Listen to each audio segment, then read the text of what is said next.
नहीं बल्कि 7 तोप को तोड़ दिया, और साथ ही तोप को ही नहीं तोड़ा बल्कि तोप पर बैठने वाले पाकिस्तानी मुसलमान को भी तोड़ दिया कि अगर तुम हिंदुस्तान को चकनाचूर करने के लिए आ रहे हो तो हम तुम्हें खात्मा करने के लिए यहाँ मौजूद हैं। हम इस धरती से कैसे गद्दारी कर सकते हैं? हम गद्दारी इस धरती से करना मतलब ये कि अपने नबी से गद्दारी करना हुआ। पढ़ने वाले बच्चों को आतंकवादी कह करके उनके हौसलों को कमजोर न किया जाए बल्कि उनके हौसलों में हौसला भरने का काम। आइए मिलजुल करके हा से हिंदू निकाला जाए, माँ से माँ को निकाला जाए और हा और माँ को जोड़ करके हम बनाया जाए, जिस तरह हमारा हिंदुस्तान मजबूत। चारों बेटों के बहादुर शाह जफर के चारों बेटों के सर को काट करके और तख्त में रख करके मखमली रुमाल से ढक करके बहादुर शाह सल्लल्लाहु अलैहि वसल्लम ने इरशाद फरमाया कि सब जिस वतन में रहते हो उस मुल्क से मोहब्बत करना ईमान का आधा हिस्सा है, आधा हिस्सा है। तो बस ये बच्चों को तबीयत दी जाती है और बच्चे सारे बुज़ुर्गीन औलिया कराम का और उलमा कराम का जितने में सबको ताज़ीम करते हैं। और मेरा ये जो भी चैनल आपका है उससे मैं यही गुजारिश है, रिक्वेस्ट है कि इस चीज़ को ऐसा फैलाया जाए कि हम मुसलमान मोहब्बत की पैगाम लेकर उतरे हैं और मदरसा से तालीम हम लोग जो दे रहे हैं वो बच्चों को बल्कि मुल्क का हिफाजत का तालीम दे रहे हैं, बल्कि उसमें आतंकवादी की तालीम नहीं बल्कि कोई और चीज़ की तालीम नहीं दी जा रही है। मौलाना साहब जैसे कि आप बता रहे हैं, लेकिन आज हम बात करने वाले थे सबीउल कादरी साहब को लेकर कि सपुर्द खाक किया गया, लेकिन आपने जैसा कहा उस पर हम एक बात ऐड करना चाहेंगे।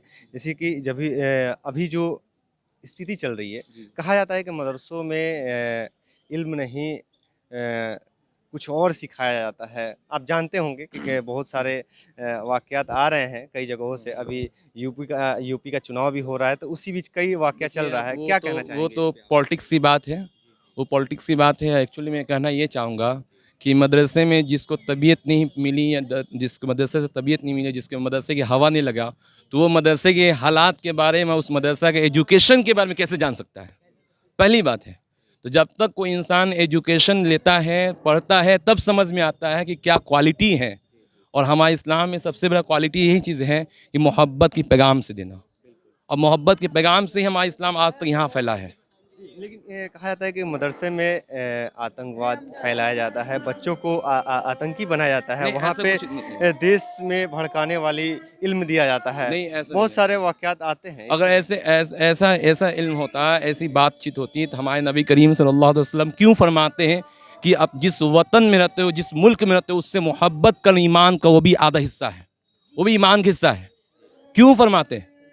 तो ये हम लोग फॉलोवर किसी है तो प्रोफेट नबी करीम सल्लल्लाहु ताला अलैहि वसल्लम के हैं, और उन्हीं को हम आइडियल मानते हैं। नबी करीम सल्लल्लाहु अलैहि वसल्लम का आइडियल है। और यकीन जानिए जो नबी का आशिक हो सकता है वो देश का कभी गद्दार नहीं हो सकता, क्योंकि इस देश में हमारा ख्वाजा गरीब नवाज, महबूब इलाही, मखदूम अशरफ जहांगीर सिन्नानी और जितने भी औलिया कराम लोग हैं, बुज़दीन लोग हैं, बड़े जो लोग हैं, वो इस देश में, इस मुल्क में, इस धरती के अंदर आराम फरमा रहे हैं और सोए हुए हैं इसी धरती के अंदर। तो हम लोग इस धरती से कैसे गद्दारी कर सकते हैं? हम गद्दारी इस धरती से करना मतलब ये कि अपने नबी से गद्दारी करना हुआ। और जो इंसान नबी से गद्दारी करता है तो गोया कि मालूम चलो उसकी ईमान नहीं है। और जिसका समझे जो आतंकवाद होता है उसका कोई ईमान नहीं होता है, ना कोई मजहब होता है। कि हम लोग जहाँ आए हुए हैं, ये सच्चाई है कि आदमी बुलबुला है पानी का और क्या भरोसा है जिंदगानी का। आज मौलाना शबुल कादरी साहब के जनाजे में जो लोग शामिल हुए हैं और मौलाना शबुल कादरी साहब की जो जीवनी रही है, उन्होंने ये मैसेज दिया है रसूल पाक सल्लल्लाहु अलैहि वसल्लम की सुन्नत पे चल करके। और रसूल पाक सल्लल्लाहु अलैहि वसल्लम के ये अमल है, ये हुक्म है कि हुब्बुल वतन अलल ईमान। आप जो बार बार हमारे टोपी और दाढ़ी वाले बच्चों से और उलमाए कराम से आप पूछ रहे थे, तो मुझे ये बेचैनी हुई कि असल जवाब मुझे भी कुछ देना चाहिए। तो ऐसा माहौल क्रिएट कर दिया गया है। मैं बता रहा हूँ कि आज़ादी के दौर में भी 1400 उलमाए कराम ने अपने जिगर के खून दे करके, अपने खून को पानी के तरीके से बहा करके अपने बच्चे को यतीम किया था, अपनी बीवियों को बेवा बनाया था, तब जाकर के हिंदुस्तान आज़ाद हुआ था। ये उलमाए कराम की निशानी है। और बताने ये चाहता हूं कि इसी धरती पर कैसे भी माई के लाल पैदा हुआ गाजीपुर के शरीफ पे, जिसका नाम वीर अब्दुल हमीद था, जिसने पाकिस्तान के एक तोप नहीं बल्कि 7 तोप को तोड़ दिया, और साथ ही तोप को ही नहीं तोड़ा बल्कि तोप पर बैठने वाले पाकिस्तानी मुसलमान को भी तोड़ दिया कि अगर तुम हिंदुस्तान को चकनाचूर करने के लिए आ रहे हो तो हम तुम्हें खात्मा करने के लिए यहाँ मौजूद हैं हिंदुस्तान में। इसलिए पता यह चलता कि हमारे आबाओ अजदाद ने इस्लामिक कंट्री को लात मार दिया और हिंदुस्तानी कंट्री को सीने से लगा लिया। उन पूर्वजों के हम संतान हैं जिसका नाम हिंदुस्तान है और जिसका नाम हिंदुस्तानी है। इसलिए कोई भी इंसान, कोई भी सियासत करने वाला अगर किसी भी मदारिस पे और मदारिस में पढ़ने वाले बच्चों पर अगर आंख उठाने की काम करेगा, आतंकवादी घोषित करने का काम करेगा, तो मुल्क का कानून उसकी आंख को उसकी माथा से निकालने का काम करेगा। इसलिए कि मजहब नहीं सिखाता आपस में बैर करना। वीर अब्दुल हमीद ने कहा था मार्ग दंडवत करते हुए, मार्ग दंडवत का मतलब आप समझते होंगे, खड़ा होकर के तोप को नहीं मारा था बल्कि जमीन पे सपाट मारते हुए वीर अब्दुल हमीद जो है एक तोप के करीब गए और उसको उन्होंने तोड़ दिया, दूसरे तोप के करीब गए और तोड़ दिया। गोया के 7 तोप हमारे उस हिंदुस्तान में उस वक्त नहीं था उसका जवाब, कोई जवाब नहीं था, कोई हथियार नहीं था सिवाय वीर अब्दुल हमीद के छाती और जिगर और हौसले ही था जो एक जवाब बना। और वीर अब्दुल हमीद ने अपने जिगर, अपने हौसला का सबूत पेश किया और रसूल पाक के सुन्नत पे चल करके कि रसूल पाक का हुक्म है कि अगर तुम वतन से मोहब्बत नहीं करते हो तो तुम हमसे मोहब्बत नहीं करते हो, अगर तुम वतन से मोहब्बत नहीं करते हो तो तुम मजहब इस्लाम से मोहब्बत नहीं करते हो, और जो वतन से मोहब्बत करता है वो मजहब इस्लाम का वफादार है और वो मेरा भी वफादार है। इसलिए मैं कहता हूं कि वीर अब्दुल हमीद का जो कुर्बानी है वो उस कुर्बानी को मदारिस में पढ़ने वाले बच्चों को आतंकवादी कह करके उनके हौसलों को कमज़ोर न किया जाए बल्कि उनके हौसलों में हौसला भरने का काम किया जाए। इसलिए उनके हौसलों में हौसले भरने का काम किया जाए। इसलिए मैं कहना चाहता हूँ कि मोहब्बत की नज़र अब अहले वफा की शान पैदा कर, बुलंदी और पस्ती में ज़रा पहचान पैदा कर, न हो माहौल से मायूस। मैं बच्चों से कहना चाहता हूँ कि मेरे जिगर के लालों, गरीबी की खाट पे और मजबूरी की टाट पे अगर मदरसे में तुम पढ़ करके तालीम हासिल कर रहे हो तो तुम्हें घबराने की ज़रूरत नहीं है बल्कि अपने हौसलों में हौसला बढ़ करके और हिंदुस्तान का नाम ऊँचा बुलंद करने का काम है। इसलिए मैं कहना चाहूँगा कि मैं इसी मिट्टी का हूँ, लोगों मेरी पहचान लिख देना और वतन कफन के एक कोने पे हिंदुस्तान लिख देना। वो मंदिर हो के मस्जिद हो, गुरुद्वारा हो या गिरजा हो, जो तुम चाहो तो चारों पर मेरा ईमान लिख देना। इसी के साथ बच्चों में दे दीजिएगा। इसी के साथ मैं अपनी बात को ख़त्म करना चाहता हूं और मैं ये दुआ करता हूं, पूरी आवाम से दुआ कराना चाहता हूं कि दुआ कीजिए कि इंसानियत की राह पे चलाने वाला एक नायब शबीहुल कादरी सीवान की धरती पर पैदा हो जाए जो इनकी मिशन को पूरा करने का काम करे। इन्होंने गौसुल वरा अरबी कॉलेज बनाया है। आने वाले वक्त में सीवान की आवाम से और आवाम बच्चों से मैं गुजारिश कर रहा हूँ कि दुआ करो, तुम्हारी दुआ में ताकत है। आवाम से कहूँगा कि दुआ कीजिए, आपकी दुआ में ताकत है कि आने वाले वक्त में ये गौसुल वरा यूनिवर्सिटी के मुकाम पे पहुंचने का काम करे। मैं इसी के साथ अपनी बात को ख़त्म करता हूं। शुक्रिया। अब्बास हाशमी जी, मौलाना साहब एक बात और हम ऐड करना चाहेंगे। शुरू से ही, आज़ादी के बाद से ही हिंदुस्तान में मुसलमान अपने खून को बहा कर अपने आप को साबित किया कि हम हिंदुस्तानी हैं, लेकिन फिर भी आज की जो सरकार है वो कहती है कि मदरसे में इल्म नहीं, वहाँ पे आतंक फैलाने की शिक्षा दी जाती है। उस पर क्या कहना चाहेंगे मौलाना साहब? देखिए सबसे पहली चीज़ आप पूछ रहे हैं तो बोलना पड़ रहा है। ये वक्त नहीं है कि बयान दिया जाए, ना तो दिल अपनी जगह पे है, ना दिमाग अपनी जगह पे है, ना दिल अपनी जगह पे है, ना दिमाग अपनी जगह पे है। उनका जो दर्द है वो दर्द से बढ़ करके कोई बात नहीं है। बस इतना ही मैं कहूँगा, उनके वक्त पर, उनके इस आज के इस मौके पे मिट्टी देने हम लोग आए हुए हैं। उनके मौके पे हम लोग यही कहना चाहेंगे कि धर्म क्या चीज़ है, ईमान किसे कहते हैं, धर्म क्या चीज़ है, ईमान किसे कहते हैं, हिंदू कौन, मुसलमान किसे कहते हैं। अरे छोड़िए आज गले से मिलके ये तो बताएं कि इंसान किसे कहते हैं। आइए मिलजुल करके हा से हिंदू निकाला जाए, माँ से माँ को निकाला जाए और हा और माँ को जोड़ करके हम बनाया जाए, जिस तरह हमारा हिंदुस्तान मजबूत हो जाए। लेकिन दिल में एक जगह है जो बार बार हमको लग रहा था कि मुझे भी यह बात कह देनी चाहिए, आवाम की बात कह देनी चाहिए।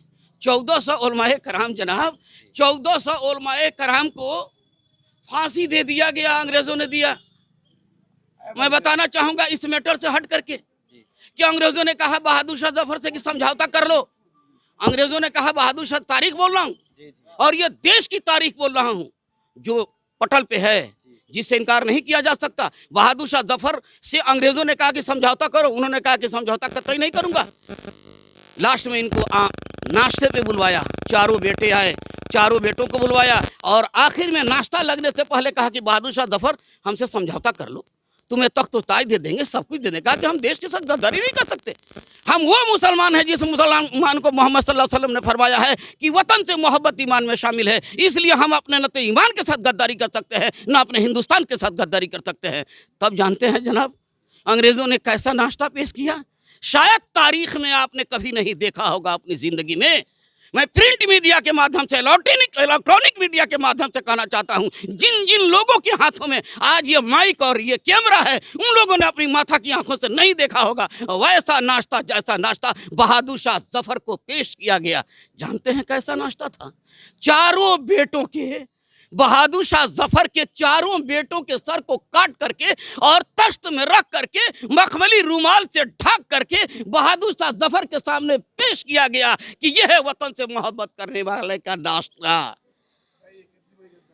तब उसके बाद भी उन्होंने कहा कभी भी समझौता कर लो, वक्त है। बहादुर शाह जफर ने कहा कि कतई समझौता नहीं करेंगे, बेटे हमारे जान दे दिए, शहीद हो गए हैं, अब हम चाहते हैं अपने मुल्क पे शहीद होना।